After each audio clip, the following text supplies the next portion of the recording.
Yesterday, McGowan announced 75% of WA's workforce will be forced to be vaccinated to continue in their jobs. Does the opposition support that move? Well, we support mandated vaccines where there's health advice and legal advice. We understand that there is a necessity in some cases. But what we're most disappointed in is while we've gone down this big stick approach, we still have no plan for reopening and no roadmap. So there's absolutely no carrot for West Australians to do the right thing on this front. The government seems to have abandoned any notion of a roadmap out of the situation we're in currently. Well, what date do you think is appropriate to reopen the borders? Should the borders reopen by early December when the state should have reached that 80% double vaccination rate, or by Christmas? What's your alternative plan?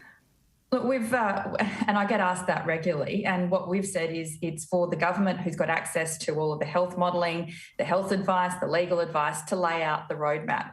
What we can't make an assessment of is something that doesn't exist, and it is quite simply unacceptable to us that we're now mandating large swaths of our workforce when there is no, reward at the other end. So we've called for the Premier to outline that roadmap, much like Queensland, New South Wales, Victoria, Tasmania, telling us what the thresholds need to be as we see those relaxation of borders come in, what the requirements will be for vaccinated and non-vaccinated residents, what restrictions will be in place for venues and events, all of those things, because at the moment the Premier and his Cabinet are the only ones that have access to that information. I don't think that's right.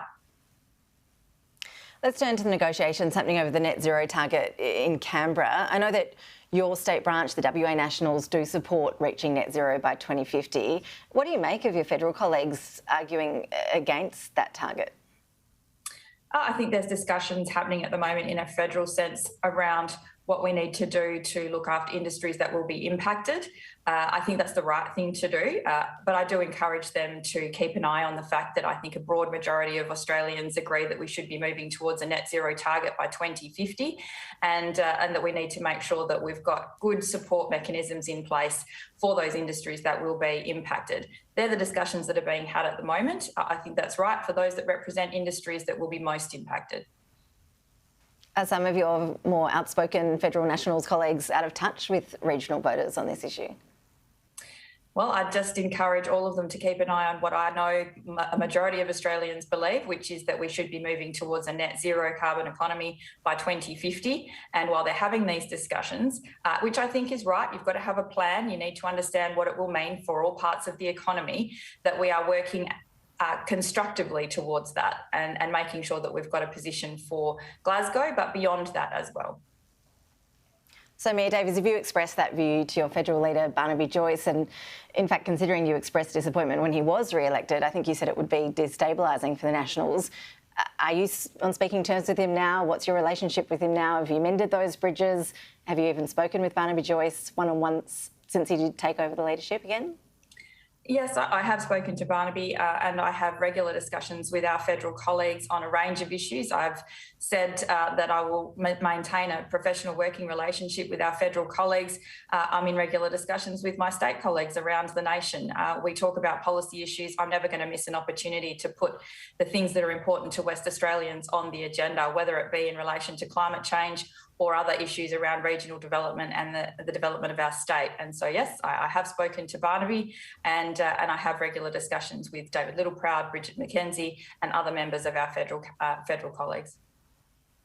There are currently no federal National MPs from WA. I see the West Australian newspaper reporting today that your predecessor, Brendan Grills, has been in discussions with the party this week to run against Melissa Price in the seat of Durack. Is that a move that you'd support? And if Brendan Grills took on Melissa Price, do you think he'd win?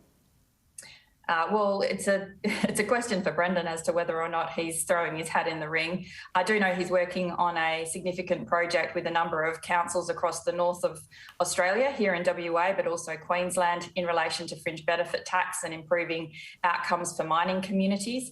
But again, any notion of him running is something for him to discuss. He's a remarkable individual and I still talk to him regularly. Do you have any confidence that the Nationals will be able to pick up a seat at the upcoming federal election? There are discussions that the party are having at the moment in relation to which seats we will contest. And certainly we've had federal members in the past, but we've got quite a task here at the state level at the moment. I'm sure you're aware. We've got a small number of people in opposition, and there's a few challenges on the home front in terms of electoral legislation and impacts that the McGowan government is bringing forward. So they're all in the mix for the party to make a decision on. We do that ahead of every federal and state election. Yep, no doubt. You've got plenty on your plate already there in WA. Mia Davies, appreciate you joining us. Thanks so much. My pleasure. Thank you very much.